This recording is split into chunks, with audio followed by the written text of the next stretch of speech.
Այս անցած շաբաթը, անցած երևի 20 օրերին քննարկումներում շատ էր շոշափում քաղաքական բանտարկյալների թեման, քաղաքական հետապնդումների թեման ու քաղաքացիական պայմանագրի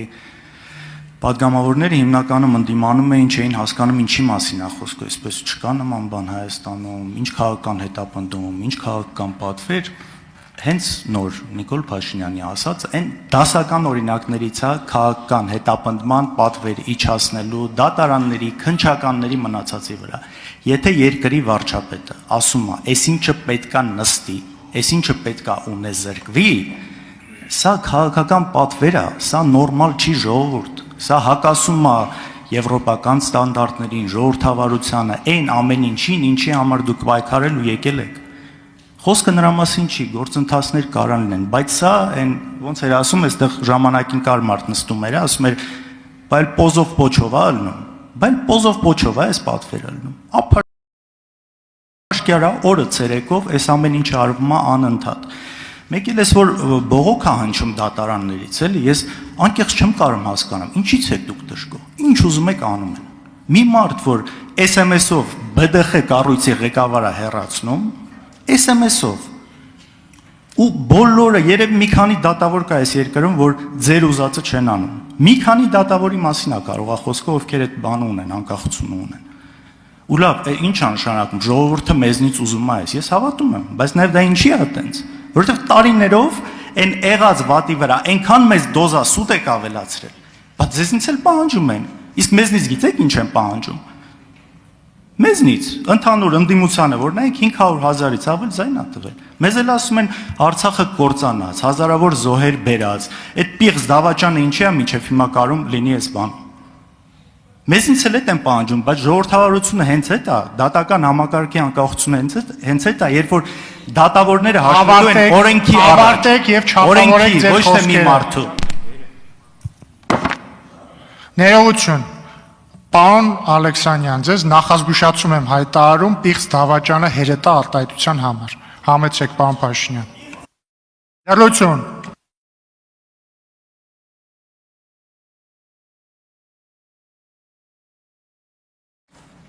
Ինչ գիտեի ոնց է աշխատում, համեցեք։ Մեկ։ Ես առաջարկում եմ, եկեք քաղաքական էմոցիան, ճաշակները, գնահատականները թողենք մի կողմ։ Լավ վերջո ես ուզում եմ հասկացեք, ասում եք ժողովրդավարություն, օրինականություն, եւ այն ինչ տերմիններ օգտագործեցիք, բոլոր տերմինները չկարողանալով մեջբերել եւ հիշատակել, հղում անելով այդ բոլոր տերմինների վրա, եկեք բոլոր էմոցիաները դնենք մի կողմ։ Դուք ինչ եք միլիոնատեր։ Դուք ինչի հաշվին եք միլիոնատեր։ Ձեր ընտանիքը ինչի հաշվին եք միլիոնատեր։ Գնում ես հյուսիս, ձերն է, քաղաքի հյուսիս։ Գնում ես հարավ, ձերն է։ Գնում ես արևմուտք, ձերն է։ Գնում ես արևելք, ինչի հաշվին եք դուք միլիոնա։ Լավ, ամեն ինչ դնենք մի կողմ։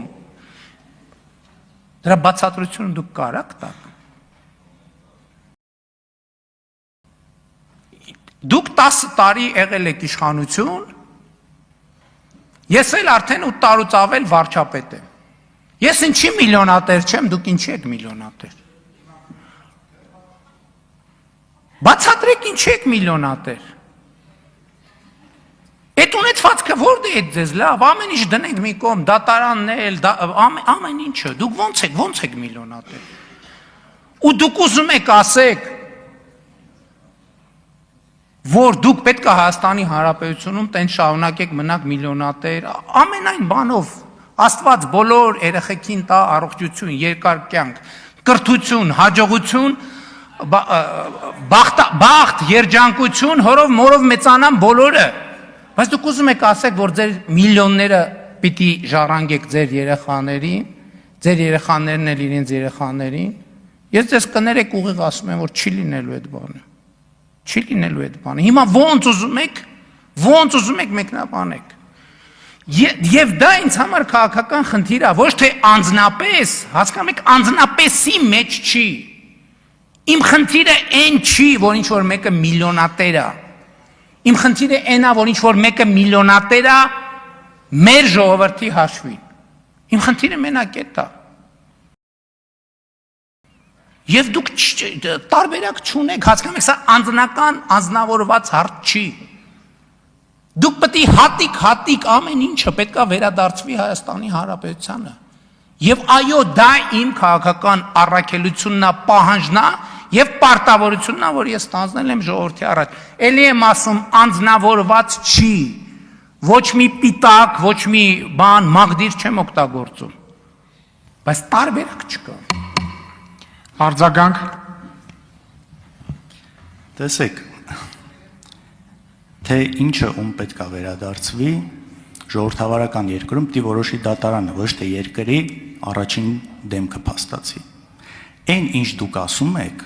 հակասում է այս ամեն ինչին, շատ պարզ միտք եմ ասում։ Համոզված եմ, այստեղ շատերը կիսեն այդ միտքը։ Երբ որ դուք կանգնում եք երկրի ամենաբարձր ամբիոնում ու ասում եք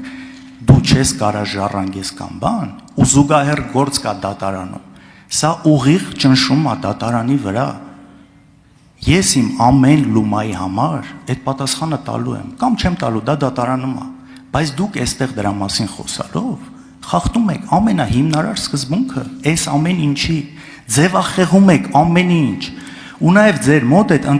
ընտրողաբար մոտեցումը, ձեր մոտ կա էլ նախկին, էլ մարզպետ ներկանում հետ կապված այնքան հոդվածներ եք գրել ժամանակին, բայց հիմա ձեր մոտ են ու իրանց հետ կապված դուք խնդիր չունեք։ Ուրեմն այս ամեն ինչը անձնավորված է, ու եթե իմ սաղ կյանքի իմաստը լներ ինչ որ բան ժառանգելը, ես հիմա այստեղ նստած չէի լինի։ Ես իմ համար հանգիստ ինչ որտեղ կլնեի, ունեցվածքը շուտվանից ծախած, հանգիստ ու այս ամեն ինչից հեռու։ Էնպես որ դա չի այս ամեն ինչի մեջ մոտիվացիան լինելու։ Իսկ ձեր արածը հետագայում ինձ թվում է քրեական վարույթների շատ բան նյութ դառնալու այս պահվածքու։ Պարոն Քոչյան, ավարտեք։ Գիտեք, քանի որ այդ հատվածի հետ խոսակցությունը սկսեց հոգևոր թեմայից, ձեր հարցին էլ անդրադառնամ նույն տրամաբանությամբ։ Նոր կտակարանը ասում է, այս նախադասության միշտ առաջ կեսը գիտեն, երկրորդը չգիտեն։ Ոչ թե չգիտեն, այլ չեն հիշատակում։ Ասում է մի դատիր, որ չդատվես, որովհետև ինչ դատով դատես, նույն դատով էլ դատվելու ես։ Հիմա ասում եմ, այն ինչ որ ես ձեզ ասեցի, ես այո, ձեզ դատում եմ եւ ես ձեզ դատելու եմ եւ պատրաստ եմ նույն դատով դատվել։ Շնորհակալ եմ։ Շնորհակալություն, հարցերն ավարտվեցին։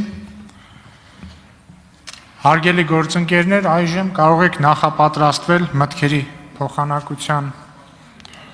համար հերթագրմանը, ուշադրություն։